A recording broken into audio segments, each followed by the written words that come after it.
Besides being sleepy and having some head pain, he's doing really well. Doctors warned the Shumberas they could be at the hospital for a few months, but after just 1 week, Lincoln took his healing home. It's hard to imagine this smiley baby boy with his head down, unresponsive. But that's how Lincoln Shumbera's parents would describe him a week ago. As soon as he wakes up, he just looks up and smiles at whoever is standing nearby.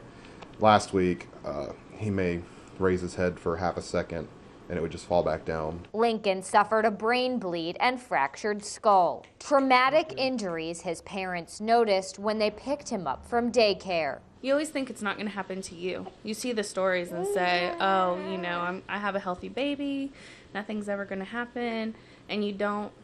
There's no way to prepare for it when it does happen. A whirlwind of emotions going through these first-time parents' minds. At first, it was just a lot of, pleading for help and praying.